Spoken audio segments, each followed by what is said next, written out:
Mungkin ada yang tertanya, bagaimana kaedah dan pelaksanaan PBD dalam bilik darjah?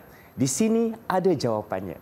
Assalamualaikum, salam sejahtera kepada semua yang sedang menyaksikan PBD ataupun pentaksiran bilik darjah di Didik TV KPM bersama saya pengacara anda, Irfan Syahmi. Dan hari ini kita akan fokuskan kepada mata pelajaran geografi untuk sekolah menengah. Dan pastinya kita akan bawakan seorang guru yang banyak pengalamannya.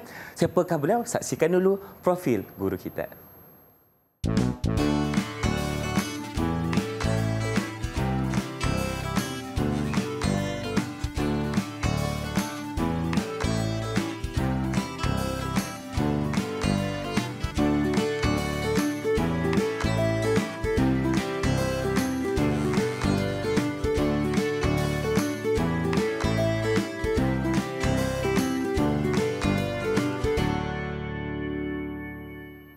Baiklah, sekarang ni Ifai akan persilakan jurubahasa isyarat kita iaitu Cikgu Saundra Devi Arumugam dari SMK Puchong Selangor. Apa khabar Cikgu?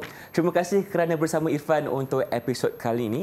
Dan pastinya, siapakah gerangan guru yang Irfan katakan tadi? Kita persilakan Cikgu Muhammad Khairul Fitri Ahmad dari SMK Sulaiman Bentong Pahang. Assalamualaikum Cikgu, apa khabar? Waalaikumsalam, baik. Sihat Cikgu Alhamdulillah sihat. Nampaknya kita dipertemukan lagi dalam rancangan PBD kali ini. Ya, pastinya akan berkongsikan berkaitan dengan mata pelajaran geografi sekolah menengah. Ya. Jadi tanpa melengahkan masa, apa kata Cikgu? Kita mulakan. Terima kasih. Terima kasih Wan. Okey, kita teruskan. Yang pertama adalah berkaitan dengan matlamat. Okey, kurikulum standard sekolah menengah untuk mata pelajaran geografi. Jadi KSSM Geografi bermatlamat untuk melahirkan insan bermaklumat geografi yang berupaya berinteraksi dengan persekitaran secara berhemah ke arah kelestarian alam dan kesejahteraan hidup. Dipanjang sikit, kita ringkaskan apa yang kita dapat ilmu geografi pada hari ini. Ringkas dia adalah untuk kehidupan kita pada hari ini dan pada masa-masa akan datang. Itu matlamat KSSM untuk mata pelajaran geografi. Okey, diteruskan fokus kurikulum geografi. Okay, apakah fokus dia? Ada 5 fokus. Okay. Yang pertama adalah berkaitan dengan kemahiran geografi. Jadi banyak disiplin ilmu berkaitan dengan geografi diajar dalam kemahiran geografi.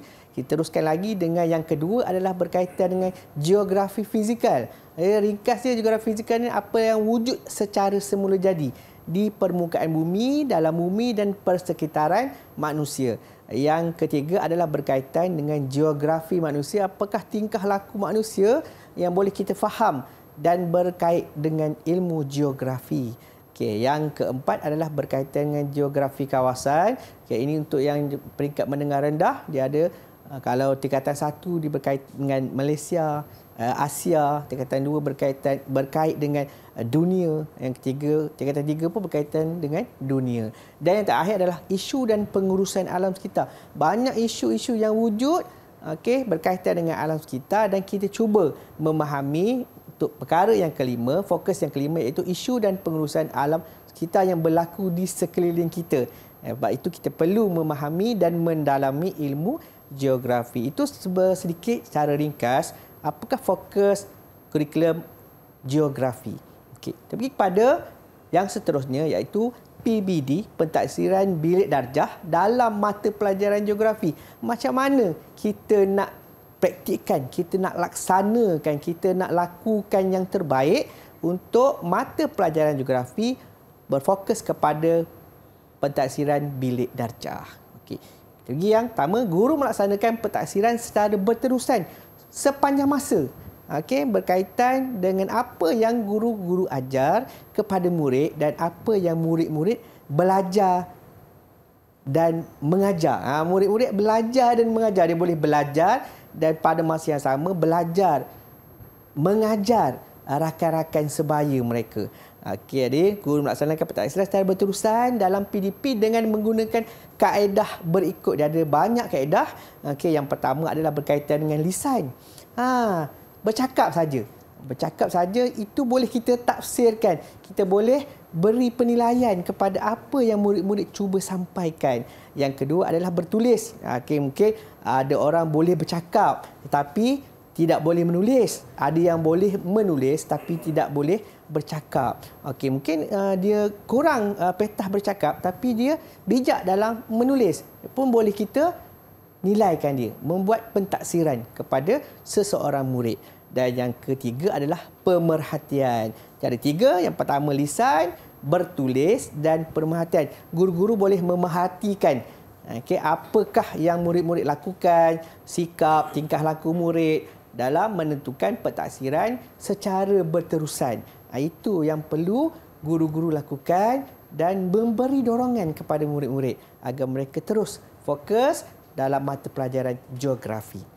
Okey, seterusnya adalah pentaksiran secara lisan. Kita fokuskan bagaimanakah yang dikatakan dengan lisan ini. Pentaksiran secara lisan digunakan untuk mengumpul maklumat semasa berlaku interaksi antara, yang pertama adalah murid dengan guru. Guru boleh berinteraksi antara murid dengan guru, murid dengan murid, murid A dengan murid B, sesama rakan sebaya mereka boleh berinteraksi secara lisan. Dan yang ketiga, murid dengan bahan pembelajaran. Mungkin murid berinteraksi dengan bahan rujukan, contohnya buku teks, majalah, surat khabar, ataupun mungkin bahan-bahan yang murid-murid boleh cari di capaian internet. Okey. Seterusnya, secara lisan, aspek-aspek yang boleh ditafsir secara lisan ialah kefahaman konsep, pengetahuan fakta, kemahiran mendengar, penggunaan bahasa yang tepat, kefasihan menghafal dan menghafal fakta. Sebutan dalam berbahasa, kecekapan, mencongak, gaya persembahan, pertuturan dan sikap. Kemahiran lisan boleh ditafsir melalui aktiviti seperti berikut: soal jawab, bacaan kuat, syarahan, perbahasan, bercerita, perbincangan, hafazan, temu bual, soal jawab, nyanyian, deklamasi sajak, mendengar dan memberi respons secara lisan.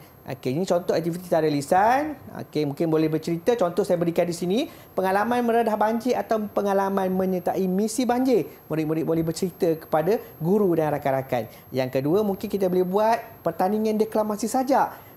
Contoh mencerita sajak bertajuk hujan. Faham macam mana contoh sajak berdasarkan tajuk hujan? Sajak berdasarkan tajuk hujan. Contoh kalau begitu, satu. Ifan cuba. Ifan cuba.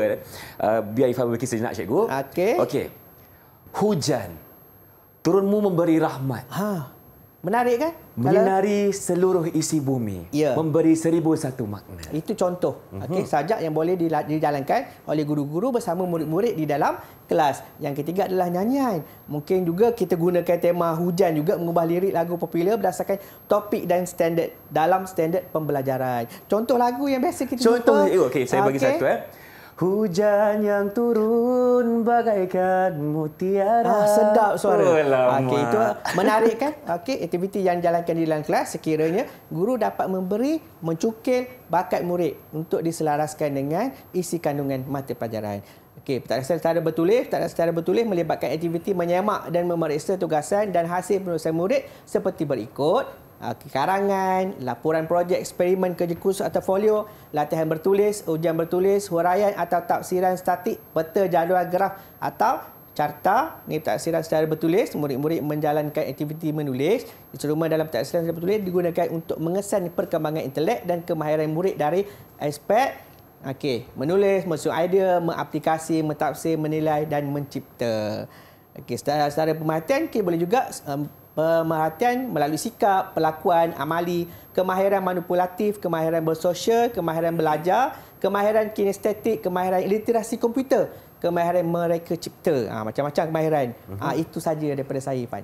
Baik, terima kasih cikgu atas penerangan di segmen pertama ini. Kita tahu ada beberapa jenis untuk kita menafsir prestasi murid dengan lisan, pemerhatian dan juga bertulis.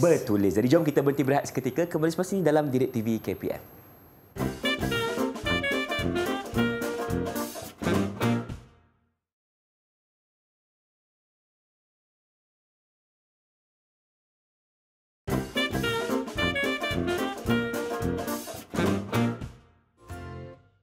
Bersama kami dalam PBD di saluran Didik TV KPM. Kalau tadi kita dah tahu bagaimana cara untuk guru menilai prestasi murid-murid mereka melalui cara lisan, bertuturan dan juga pemerhatian. Jadi cikgu, untuk segmen kali ini, apa pula diskusi kita? Kita teruskan. Aktiviti-aktiviti dan cara penentuan tahap penguasaan dalam satu-satu kelas yang diajar oleh guru. Teruskan. Ini cara penentuan tahap penguasaan. Kita terus kepada apa yang kita nak ajar. Contoh saya tunjukkan di sini adalah satu standard kandungan dan standard pembelajaran dan standard prestasi yang dijalankan dalam satu-satu DSKP, dokumen standard, standard untuk mata pelajaran lah. Contoh macam ni saya tunjuk kat sini, adalah kurikulum standard sekolah menengah, dokumen standard kurikulum dan pentaksiran. Ini yang boleh digunakan, bukan boleh, wajib digunakan oleh guru-guru untuk setiap sesi PDP, pengajaran dan pembelajaran. Sebab apa? Sebab ini adalah panduan rujukan yang dikeluarkan oleh bahagian pembangunan kurikulum. Seperti mana yang dipaparkan di slide, ini adalah dia punya hard copy dia. Saya ambil satu contoh di SKP yang dipaparkan di slide sekarang. Dia ada 3 perkara yang perlu guru-guru ingat. Perlunya merujuk kepada standard kandungan, merujuk kepada standard pembelajaran dan merujuk kepada standard prestasi. Tetapi standard kandungan, standard pembelajaran adalah perkara asas dan standard prestasi adalah sokongan kepada 2 perkara tersebut. Pergikan, ini saya ambil contoh standard pembelajaran 2.2.4, menilai kesan kegiatan manusia terhadap cuaca dan iklim di Malaysia. Murid menghasilkan buku skrap berkaitan kesan kegiatan manusia terhadap cuaca dan iklim. Dan murid-murid membuat penyampaian secara lisan. Itu penilaian kita buat secara lisan dan dia boleh juga wujud sebagai penilaian secara bertulis. Contoh dekat sini saya paparkan adalah bagaimana murid menghasilkan satu dokumen yang bertulis dan kita boleh menilai hasil kerja murid. 2 perkara penilaian iaitu bertulis dan lisan. Dan kita juga boleh seiringkan dengan yang ketiga iaitu pemerhatian. Kita tengok standard pembelajaran tadi, jenis penilaian yang boleh kita buat untuk standard pembelajaran yang tadi 2.2.4 tadi adalah yang pertama adalah berkaitan dengan pemerhatian. Mungkin yang dipaparkan di sekarang adalah video bagaimana murid membuat pemerhatian menggunakan kemudahan internet di sekolah ataupun di pusat akses sekolah atau di perpustakaan sekolah. Tapi jangan risau sekiranya capaian internet tidak stabil ataupun tidak kuat di sekolah ataupun di kawasan-kawasan guru melaksanakan PDP, kita boleh buat pemerhatian murid-murid mencari bahan di perpustakaan sekolah. Bahan-bahan yang dihasilkan ataupun murid-murid mencari bahan sendiri, boleh cikgu gunakan sebagai pemerhatian. Cikgu nilai bagaimanakah murid-murid dapat mencari bahan untuk sesuatu standard kandungan yang perlu diselesaikan oleh murid dan guru. Yang seterusnya adalah berkaitan bertulis. Kita boleh tengok bagaimana murid menghasilkan sesuatu perkara dengan menulis. Menghasilkan maklumat, menyusun maklumat, menyampaikan maklumat secara bertulis. Murid-murid dapat mencukik idea, kita boleh bagi sumbang saran kepada murid-murid. Kita boleh berkongsi idea bersama mereka ketika mereka melaksanakan aktiviti bertulis. Mungkin juga boleh menggunakan lembaran kerja. Mungkin boleh juga bagi tugasan dan sebagainya. Yang ketiga adalah melalui lisan. Murid-murid boleh membuat penilaian secara lisan dengan kaedah temu bual bersama guru. Dan murid-murid juga boleh membuat persembahan di hadapan rakan-rakan. Itu adalah jenis penilaian bagaimana kita nak menentukan tahap penguasaan. Satu tahap penguasaan adalah perlu diberi oleh guru berdasarkan pertimbangan profesional seorang guru untuk menilai sama ada berdasarkan pemerhatian, bertulis ataupun secara lisan. Perlu diingat oleh guru bahawa penilaian profesional perlu dilaksanakan kepada setiap murid bagi membolehkan murid-murid dinilai dengan sebaik yang mungkin.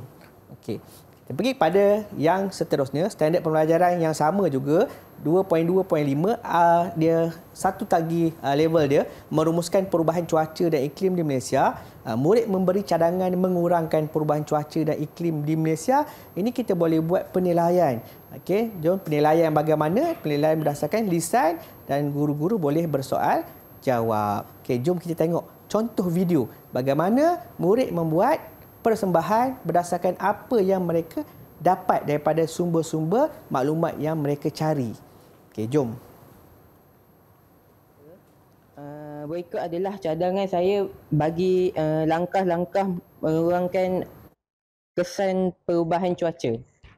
Yang pertama, kita boleh mengamalkan amalan berkongsi kereta. Okey, yang kedua, kita boleh mengawal penerokaan hutan. Yang ketiga, kita boleh mewujudkan lebih banyak hutan simpan dan taman negara. Okay, dan yang terakhir sekali, kita boleh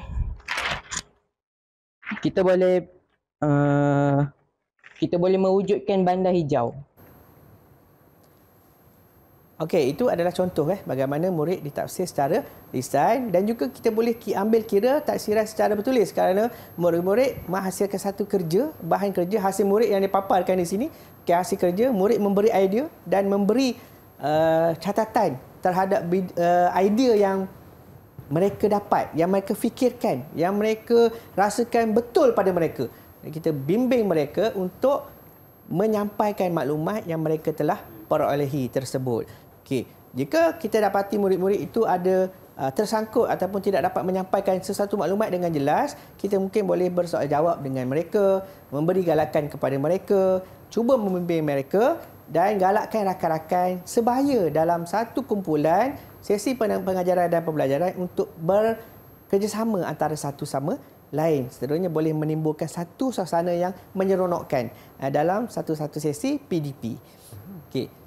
Itu saja daripada saya, Fan. Jadi kita harap kita dapat memberi idea, mungkin guru-guru boleh mempelbagaikan lagi aktiviti. Ini contoh yang boleh kita bawakan kepada guru-guru. Okay, baik cikgu, contohnya kan, selain daripada nyanyian, tadi kita ada sajak dan juga bercerita, mungkin kita boleh buat ada sketsa, cikgu, bagaimana? Boleh, mungkin boleh buat drama. Buat drama. Okey. Drama berdasarkan contoh drama kisah bagaimana orang membuang sampah merata-rata. Betul. Dan apa akibatnya, cikgu? Akibat dia, mungkin kita boleh buat debat.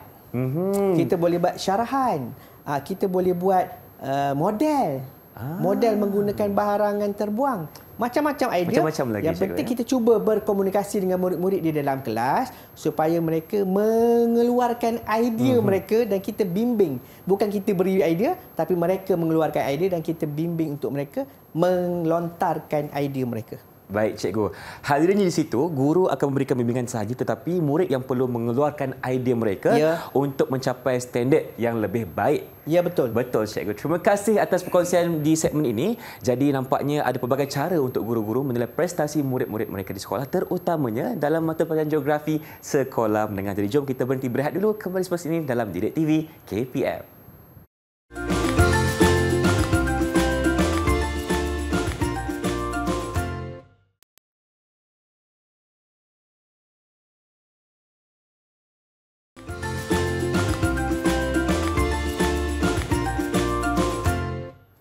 Inilah dia PBD di saluran Didik TV KPM berkenaan dengan geografi sekolah menengah, dan pastinya tadi Cikgu Fitri telah terangkan kepada kita pelbagai cara untuk menilai prestasi murid-murid, dan kali ini ada lagi perkongsian. Silakan, Cikgu. Okey, saya teruskan dengan perkongsian yang seterusnya adalah bagaimana kita nak merekod tahap penguasaan ataupun TP. Okey, jadi sebelum kita nak merekod, kena faham dulu apakah yang dikatakan dengan tahap penguasaan, iaitu singkatan dia adalah TP. Biasa digunakan oleh guru-guru adalah perkataan T dan P. Tahap penguasaan. Tahap penguasaan merupakan satu bentuk penyertaan pencapaian yang menunjukkan perkembangan pembelajaran murid. Bagaimana murid itu mungkin daripada satu tahap ke tahap yang seterusnya. Okey, daripada yang rendah makin meningkat dan seterusnya kepada yang lebih baik. Okey. Yang kedua adalah terdapat 6 tahap penguasaan yang menunjukkan tahap penguasaan menunjukkan tahap penguasaan. Okey, yang seterusnya adalah terdapat 6 tahap penguasaan yang menunjukkan aras penguasaan yang disusun secara hierarki dan digunakan untuk tujuan rujukan pencapaian murid bagi setiap mata pelajaran. Jadi hierarki ataupun level dia, tingkat-tingkat dia. Okey, yang seterusnya adalah guru perlu menyelesaikan PDP bagi satu kelompok. Guru-guru perlu ingat kena selesaikan satu kelompok. Bidang, tema atau kemahiran dalam standard kandungan dan standard pembelajaran sebelum menentukan tahap penguasaan murid. Dia ada 3 kan? Ada standard kandungan, standard pembelajaran dan standard prestasi. Tapi standard kandungan dan standard pembelajaran perlu diselarikan dengan bagaimana murid itu ditentukan tahap penguasaan dia berdasarkan standard prestasi. Okey, tapi perlu diingat standard kandungan, standard pembelajaran perlu dihabiskan terlebih dahulu, barulah guru-guru boleh menilai murid. Sama ada menilai secara lisan, secara pemerhatian ataupun secara bertulis. Okey. Seterusnya adalah tahap penguasaan. Penyataan tahap penguasaan mata pelajaran geografi keseluruhannya. Kita tengok kat sini, dia ada 1, okey, yang kedua, dia ada yang ketiga, keempat, kelima dan keenam. Saya ambil yang keenam lah yang paling tinggi. Okey, menghasilkan idea yang kreatif, inovatif dan boleh dicontohi serta bersikap positif terhadap alam sekitar berdasarkan pengetahuan dan kemahiran geografi yang dipelajari untuk digunakan dalam situasi baru. Okay, contoh saya bagi kat sini kepada guru-guru. Mungkin guru-guru ada mengajar murid-murid berkaitan dengan amalan kitar semula.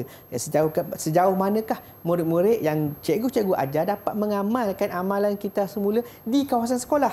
Okay, murid-murid dibiasakan dengan membuang sampah di tempat yang betul, mengurangkan penggunaan plastik, okay, mengurangkan penggunaan botol plastik. Tapi mungkin murid-murid bawa bekal datang ke sekolah ataupun bekas kosong untuk datang ke kantin membeli makanan. Ini guru-guru boleh memberi penilaian kepada seseorang murid, mungkin aras yang paling tinggi kerana dia boleh menggunakan ilmu yang dia pelajari untuk kehidupan dia. Mungkin pada masa ini dan pada masa akan datang. Itu pentingnya bagaimana murid ini bukan saja dinilai di dalam kelas, tapi boleh juga dinilai di luar kelas, mungkin juga boleh dinilai di luar semasa kehidupan harian mereka. Itu adalah tahap penguasaan, penyataan 1, 2, 3, 4, 5 dan terakhir adalah TP yang ke-6. Okey. Seterusnya tahap penguasaan. Okey.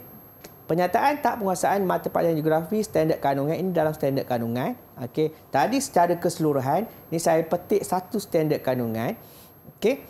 Ini adalah berkaitan dengan standard prestasi dinyatakan dalam buku rujukan kitab utama kita, guru-guru yang mengajar mata pelajaran geografi. Saya contoh di sini adalah di SKP untuk geografi tingkatan 2. Cikgu pastikan bahan rujukan ini sentiasa bersama guru semasa guru masuk ke dalam kelas sebagai panduan untuk guru-guru selaraskan standard kandungan, standard pembelajaran dan standard prestasi bagi menilai tahap penguasaan setiap murid dalam satu kelompok murid dalam satu-satu kelas.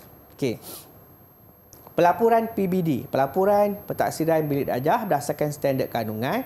Kita ambil contoh kat sini adalah inisiatif saya. Mungkin boleh digunakan oleh guru-guru yang menonton siaran ini. Okey, ini inisiatif saya. Saya menyediakan satu borang Excel, okey, untuk saya rekodkan perkembangan murid saya. Okey, mungkin tadi standard